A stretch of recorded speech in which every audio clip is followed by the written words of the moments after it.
Napoleon isn't just a name. It's a legend. A legend forged in fire and powdered wig. You know the guy, right? Short, stocky, Corsican. The guy who went from artillery officer to the most feared monarch in Europe. You think you know his story. Austerlitz, Gina Ulm, crowned in a coup d'etat. Yeah, that Napoleon. But what if I told you his most legendary victory was a lie? That even his most devoted followers have no idea how close Napoleon came to losing it all. Welcome to TwistVeil. Let's pull back the veil. Napoleon wasn't born into greatness. He was born in 1769 in Ajaccio, a port city on the island of Corsica, which at the time was a part of mighty Britain. Just kidding. It was a part of mighty Genoa. Point being, Napoleon wasn't some pampered prince. His family was lower nobility outsiders, a strange accent. But by age 30, he was a general. By 35, emperor. By 40, he'd carved an empire out of Europe, defeating coalitions of kings with names like Louis and Frederick and Francis. He fought like he was dancing with destiny. But that destiny was about to deliver him an unexpected punch in the gut. In 1812, Napoleon decided to teach Russia a lesson they wouldn't forget. But Russia didn't have nukes or drones, so they played a different card, scorched earth. As Napoleon advanced, entire villages burned to the ground. Towns emptied. Fields were poisoned. Farmers left manure in the roads, even in the boots of his elite troops. It was almost like the entire country wanted him gone.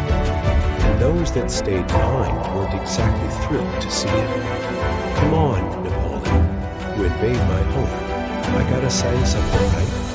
So Napoleon pressed on. His army swelled to over 600,000 soldiers, the biggest army Europe had ever seen. He entered Moscow in November, expecting a hero's welcome. But the city was on fire. No food, no shelter, no victory. Winter was coming. Napoleon ordered a retreat. But when your army is bigger than the population of modern Norway, retreats get complicated. Napoleon's troops froze, starved. They boiled leather belts for soup. They abandoned cannons and wounded men in the snow. Of the 600,000 that entered Russia, fewer than 100,000 made it out. And Napoleon, well, he vanished. He fled in a sled, alone, disguised as a peasant woman, racing back to Paris to spin the story before the truth arrived. And spin it he did. He ordered paintings, poems, press releases.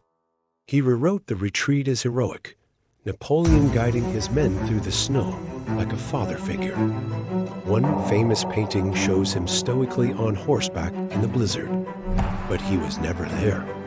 It was a myth, a lie. So how did this small, stocky Corsican conquer Europe, become one of history's most legendary figures? Well, in part, it was his enemy. See, after the debacle in Russia, Napoleon was defeated and exiled to the island of Elba. But 1 year later, he was back, alone. He marched from the coast toward Paris. French troops were sent to stop him. When they raised their rifles, Napoleon stepped forward, opened his coat, and said, "If you would shoot your emperor, do it now." Silence. Then cheers. The troops joined him. He retook France without firing a shot. How? Well, the story had worked. They didn't see a man. They saw a legend. Napoleon the Noble. Napoleon the Invincible. Napoleon the Eternal Emperor. But the truth was all crafted. A myth built on fear. Charisma, one big cover-up. Napoleon may have lost his army, lost his empire, but he won history, or rather he wrote it, which brings us to today. Because as fake news and social media collide, we forget a big truth. History is written by the victors. Facts are easy to fake. The past is messy. Truth is elusive. But there are people out there making it their life's work to find it, peel back the layers of history, and expose the forgotten truth, hidden lies, and untold stories. And here at TwistVeil, that's what we do. We don't just tell stories, we reveal them. If this story made you question what you thought you knew, you're not alone. Hit like, smash that subscribe, and share it with someone who still believes the official version. And for more historical hijinks, stay tuned. At TwistVeil, we reveal history.